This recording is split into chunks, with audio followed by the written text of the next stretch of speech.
What's up, guys? Welcome back to Seb's channel. We're gonna jump right into this. So what are we doing right now? Yeah, so this is a really old, really pristine piece of wood that I finished a long time ago and didn't know what to do with it. So it sat in my house and then it sat in my warehouse and it took damage and the seal just never sat right. So we gotta refinish it, which is pretty easy. You know, this is just a $40 grinder from Harbor Freight. And when you do this first, it's super rough cut. Something like this, you know, chainsaw cut. Yeah. But right now it's already been smoothed out, so we just have to refinish it. So this is super easy. But so I use this grinder. You know, like I said, it's only 40 bucks. It works great. I don't usually buy stuff from Harbor Freight, but with stuff like this, it's fine. And well, it covers a lot. Yeah, it's big. It covers a lot of space. And since this is super flat, I might be able to hold this flat. A lot of times you have to work it on edge and keep it moving, because if you do it too aggressively, you're going to get lumps and bumps in your wood, and you don't want that. Right. Here, I just want to take off this top layer real quick. Just the top layer. I want to get that old sealer off. Any dings that that have gotten in there over the years, I want to get out. So if I was doing this with, you know, a fresh piece, I would start with an 80. Or if this was really bad, I would start with an 80. But it's not. You know, it really was pretty much taken care of. It just, the polyurethane never sat right on it, and it has a few little parts that need to come out. But other than that, it's not bad.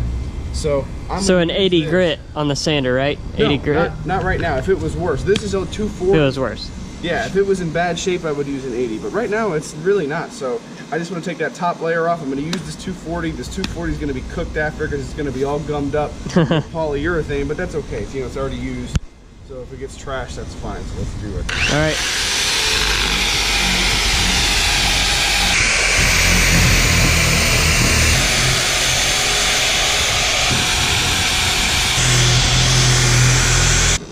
See how gummed up that pad is? Wow. So that'll happen. It's not a big deal. Also, what you saw is I was keeping it flat, which is a, you know, kind of a privilege sometimes, because since this was already so flat, I can keep the pad flat. But if this thing was all lumpy, which it is in the case of, you know, fresh cut chainsaw wood, you know, you're gonna have to run it on edge and flatten it out, like I said before. But this is nice because it's already super flat, so I can use this. But I need to find a fresh pad.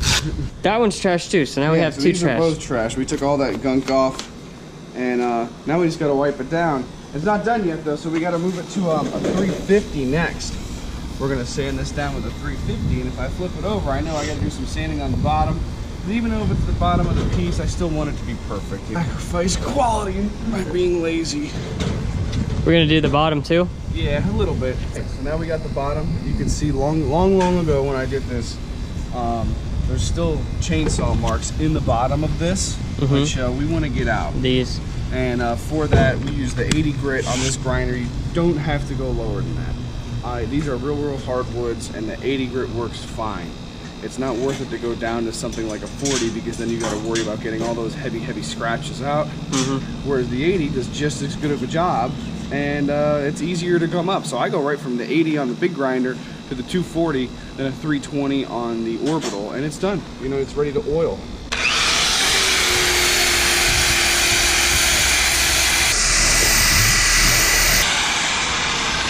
Cool. So look at that section, already all done. You can see the comparison with the chainsaw marks here. How smooth it is right here, taking it off with the 80. So Sebastian just got done hitting this with the 80 grit, but that's the bottom.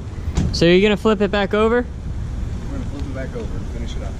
So what we're gonna do is we're gonna switch to the orbital sander now for the finishing, if I can find this. Okay, so this one's the orbital. It's a lot smaller than what he was using previously. Okay, so we just went over this with the 220. And then I'm going to finish it up with the 320 just to make sure that it's real nice and it'll shine up real good. You don't really have to go that high, but I like to. 320 is sexy. 320 is the best. It's really smooth.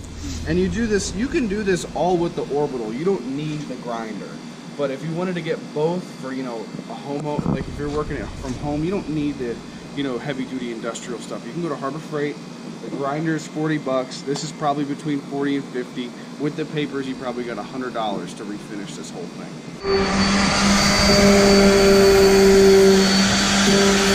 Guys, he's hitting all of it. Edges, the surface, everything. Make sure you get all of it.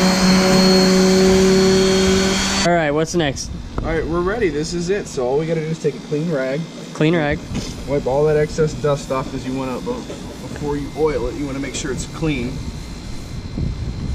And same thing, so if you were only to want to buy an orbital and do it with the orbital, all you have to do is you'll have to get more papers. So if I was just doing it with the orbital, it takes off so much less material. You would start it in 80 and then move up to a 320 once again. Alrighty, now that the sanding's done. Yeah, so we're gonna oil it. You can pick up this oil at any hardware store or Home Depot or really anywhere. I like to use a natural stain because it keeps the natural color of the material. You know, especially something like this, you might not be able to tell at first, but it gets very dark. So if you're not refinishing and you're doing a fresh piece, if you do anything darker than a natural, it's just too much. I see. You know, it'll kind of defeat the grain of the wood. Before you oil, you always want to inspect for scratches and make sure you get them out because those will show up once you oil it. Scratches. So all right, here we go. You just want to use a plain rag and wipe the oil on. Plain rag or brush and wipe the oil right on like this. Or what you can do, I also like to use this, which is sheep's wool. And what you do is you can buy this at Home Depot. It's really cheap. It's Home Depot. It's $3 for a piece, 3 times this size. So you take a little bit of mineral spirits, which is the base for the oil, so it helps it go on better and dilutes it a little bit so it's not super thick. What is that again? Mineral spirits. Mineral so you take spirits. your mineral spirits and you wet your rag with it. And that's how you clean this off too. At the end, you know, you run some mineral spirits over it and it'll clean this wool off so it's reusable. So you take it and all I do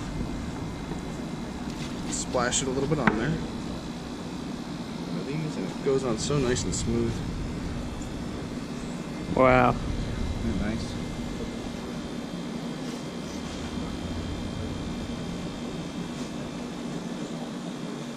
How cool is that? Changes it completely. That just brought this piece completely back to life. And different parts of the wood will soak it up more than others. So I just keep working it and spreading it. And the sheep's wool with the mineral spirits is really nice to help put a lot of material on quick and wipe the whole piece down. Which is why I really like to use it. It's worth the $3. The oil is mostly soaked up. We're just about done with it for a little while.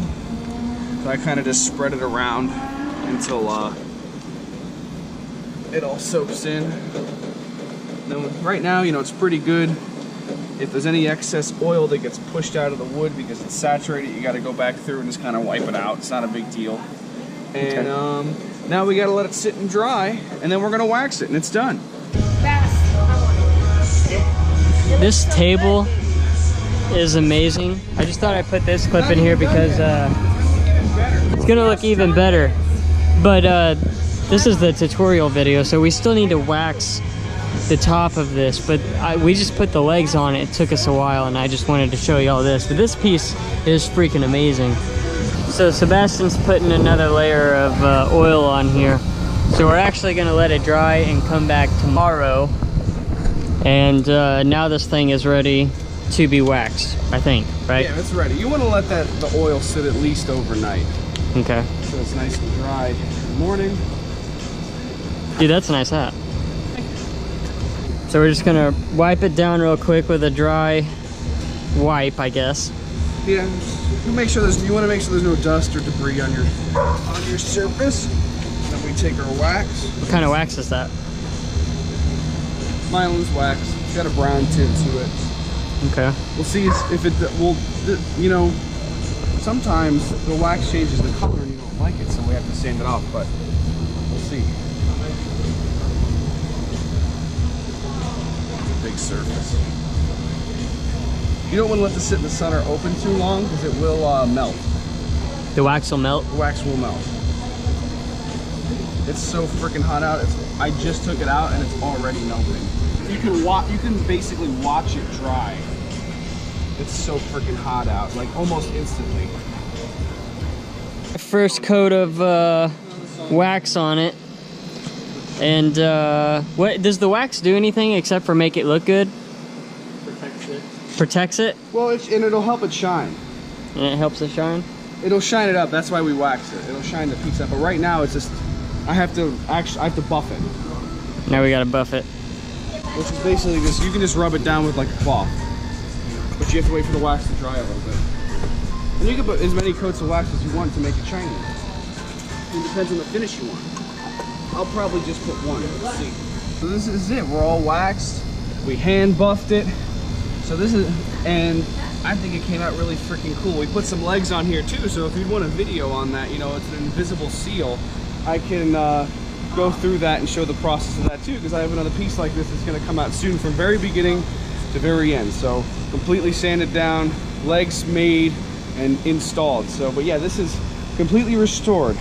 Sanded again up to a 320, oiled and waxed. And it's brought back to life. And this system basically applies to any piece of wood that you could ever want to restore. It's just basically sanding it down and refinishing it in the same process. Well, that's it for this tutorial, I guess. We're gonna actually be doing a lot of more tutorials on here. Sebastian's gonna be teaching us how to do a lot more, I guess, wood cutting stuff and just... Yeah, any suggestions, just let me know. We do a lot of stuff with the warehouse. You know, we have a ton of different material. All this stuff starts off as just a tree on the side of the road, and I can go over the curing process and chainsawing it, running it through the bandsaw, installing different types of legs, because I do all kinds of legs. This one's not done yet, but I do these little these steel legs too, and as you can tell, they're just sitting in there. There's no glue, there's no nothing, and I can go through all this type of stuff so you can make things like this at home, or you can go to my website and check out what we actually make. True. We make a lot of stuff. True. So he does a little bit of everything. So what? Do it again. Bye. Says bye, and make sure to like, subscribe, and leave a comment below on what y'all think, and be looking out for more tutorial videos, and make this your hobby, because this stuff's actually really fun, and get to put a lot of work in and stuff. By too. the way, maybe I wasn't using it, maybe I was, but always make sure to wear at least a respirator working with some of these materials. A lot of the wood that I work with is very safe to work with, but there are species out there that can be dangerous to inhale, and I have come across them before without knowing and not felt good for a few days because of it. And so yeah, try to always wear a respirator, take safety precautions when you're working with the oil and the wax, wear rubber gloves. You know, it's just, you know, you prevent a little bit and it saves you in the end. And that's all I gotta say. Awesome. Stay safe and have fun. Stay safe, have fun.